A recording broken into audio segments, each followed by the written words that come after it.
বাড়িতে আর যাওয়া হলো না কলেজ ছাত্র বাদশা মিয়ার।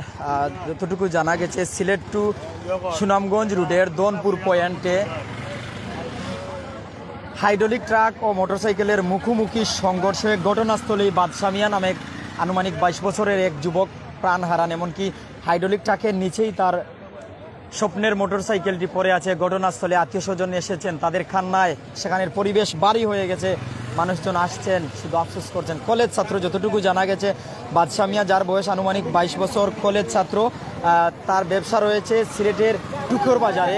সিলেটের টুকের বাজারে তার ব্যবসা রয়েছে। তার বাড়ি হচ্ছে টুকর বাজারস্থ নোয়াগাঁওয়ে তার বাড়ি। আর আসলে সিলেট থেকে যাওয়ার পথে মোটরসাইকেল নিয়ে এই ঘটনা ঘটে হাইড্রোলিক ট্রাকের সাথে। হাইড্রোলিক ট্রাকটি সম্ভবত ট্রাক দেখে যা বোঝা যাচ্ছে যে সুনামগঞ্জ থেকে আসার পথে এই মর্মান্তিক দুর্ঘটনা ঘটে। ইন্না লিল্লাহি ওয়া ইন্না ইলাইহি রাজিউন।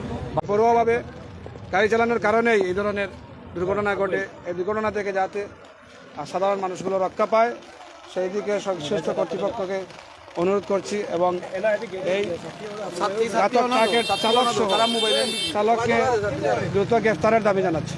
আসলে ওভারটেক করতে গিয়ে এই দুর্ঘটনার শিকার হতে হয়েছে এবং মোটরসাইকেলটি একদম ট্রাকের নিচে, সামনের নিচের চাকার ভিতরে ঢুকে গেছে এবং মোটরসাইকেলের আরোহী যিনি ছিলেন তিনি বাদশা মিয়া, ওনার বাড়িটা আমরা যতটুকু জানলাম যে টুকের বাজার এলাকায়। আমরা লাইভ দেখার পরে কিন্তু অনেকে ছুটে আসছেন এবং তারা এসে সেই পরিচয়টা পেয়েছেন। এবং টুকের বাজার এলাকার নোয়াগাঁও সিলেট সিটি কর্পোরেশনের অন্তর্ভুক্ত 39 নং ওয়ার্ডের এই সন্তান এবং রানিং স্টুডেন্ট এইচএসসি পরীক্ষার্থী বাদশা মিয়া।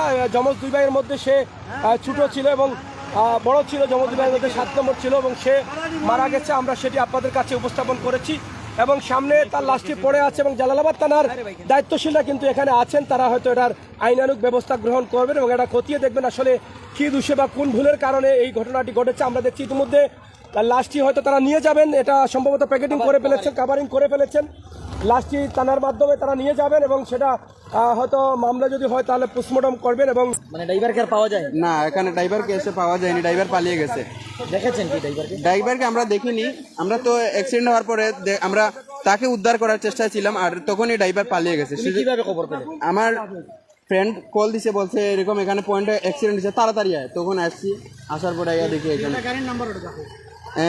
মোটরসাইকেলের নাম্বার হচ্ছে সিলেট ল 12 2353 আর ট্রাকের নাম্বার হচ্ছে ঢাকা মেট্রো 13 18 89। তারাই এসেছে, এই গাড়ি করেই নিয়ে যাওয়া হবে। আর আমরা কিন্তু বৃষ্টিতে ভিজে মুষলধারে বৃষ্টিতে ও রাস্তায় দাঁড়িয়ে আপনাদের দেখানোর জন্য আছি। আপনাদের সতর্ক বার্তা দিচ্ছি, আপনারা সতর্ক হন। যারা